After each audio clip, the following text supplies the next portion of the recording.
At the Michigan Speedway on pit road, they look to their drivers, Jeff Gordon, who is leading the race, Tony Stewart running in second, and Dale Earnhardt now up in third spot as we get set to go back to green flag racing. Below their running position are the points position. You see Dale Jarrett, the points leader. Dale Earnhardt 7th in the points. Tony Stewart 6th. Gordon 5th, and Jeff Burton in 4th. Here we get set now for the restart once again. Everybody up on his feet. And Bob, for the fans that wondered if any of the lead cars stopped for fuel, no, they did not. They didn't figure they could make it the rest of the way, so there will have to be at least a splash and go for all of those up front.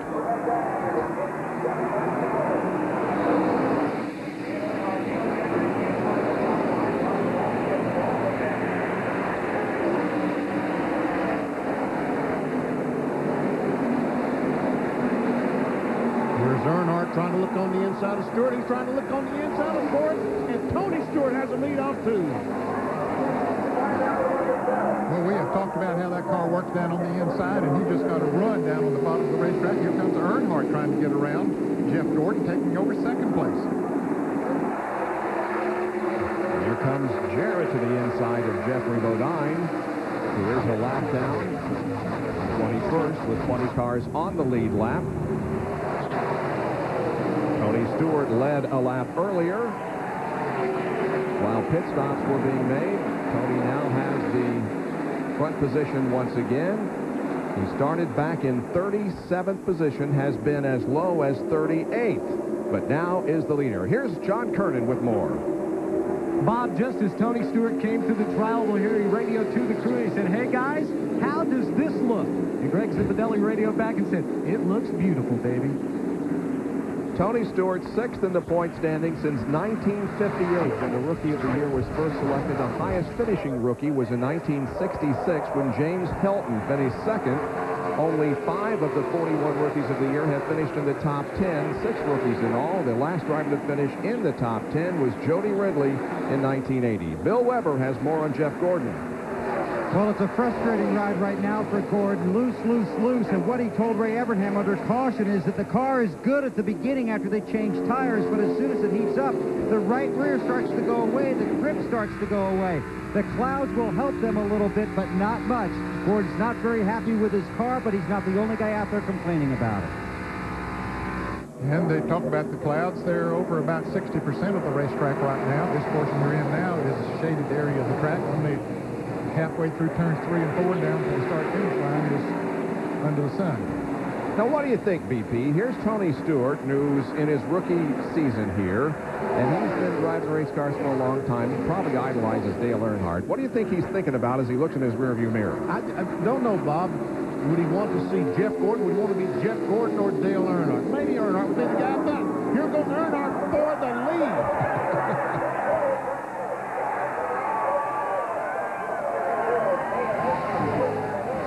Wow, that looks like the Dale Earnhardt of old. Yes, it does.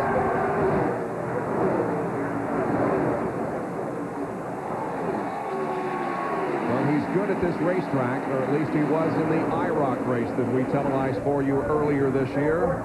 He won, of course, at Talladega in 1999, and he is out front here at Michigan. Here comes Jeff Gordon trying to get back on the inside of Dale Jarrett to retake that third position. Dale Earnhardt's car today has been good on a restart for about 10 or 15 laps. Let's see this time if he has any staying power. He's able to keep that Goodrich Chevrolet in front. This is only the 5th race that Dale Earnhardt has led in 1999. Oh, big crash. Several cars going to be involved. Many take evasive action and go down pit road at well over 100 miles an hour. Ricky Rudd slides through the grass right at the start-finish line, and Kevin LePage also takes a shortcut through the grass. I think they're both going to be able to continue on. I think Rudd's car has a lot of damage to it. And I don't know who's that car. Is that Kendrick up against the wall? No, that's Dick Trickle's car. Trickle right up against the outside wall, about 50 feet from the start-finish line. And here comes Dale Earnhardt to take the caution flag ahead of Tony Stewart. Dale Earnhardt Jr. tried to get his lap back. So did Jeffrey Bodine, but neither one of them were successful. And we're in the window now, Bob, that we'll see most of them make pit stops. They should be able to go on fuel the rest of the distance. Yep, when they come around next time, they'll complete the 150th lap, so they will be within their fuel window. Here's a replay of what happened up in turn 4. Kevin Page looks like gets bumped by someone. He spins around. Then Ernie Irvin gets hit by Ricky Rudd when he backs off the gas. Those two cars go, and now we see all the other cars. Ooh, was that Rusty Wallace? Yes, it just barely got missed. I keep saying Ernie Irvin. It's Dick Trickle in the M&M's car. I was going to correct you. Now from Ricky Rudd's onboard camera, looking back.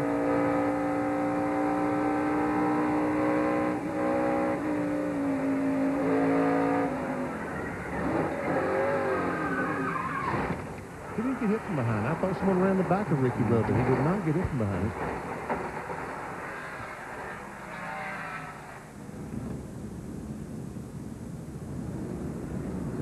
Right behind the front runners. The incident took place. There's Trickle slamming against the outside wall and Rudd diving down. And look at the cars, about what, 7 or 8 cars taking evasive action and going down pit road. Of course, they're allowed to speed down pit road under this circumstance. That's Kenny Wallace right behind. John? Dale Earnhardt, the leader, first guy to hit the pits. Right side's going on. No adjustments, no air pressure adjustments. Car's been pretty good. They've been adjusting on it all day. They think they've got it where they need it. Now left's going on. Full of fuel. He should be able to go the rest of the way to Bill Weber. 4 tires and a track bar adjustment for Gordon. They rip away and tear away on the rear windshield. They come around to the left side. Again, this is 4 tires and track bar adjustment to try and correct the loose conditions. Jerry. 4 tires and a wash of the windshield, but no adjustment for Bobby Labonte. And Labonte is down and away as Earnhardt, Gordon, Labonte, and a host of others as they head down pit road and what will probably be the last scheduled pit stop of the day. And guys, we saw several just take on 2 tires and some maybe with just a splash of gas. Mark Martin was one of those that didn't get 4 tires because he got out very quick. Here's Rudd coming down pit road with that damage that he has on his Tide Ford. On the left front of the car, he has some damage after spinning. They try to get the sheet metal away from the left front.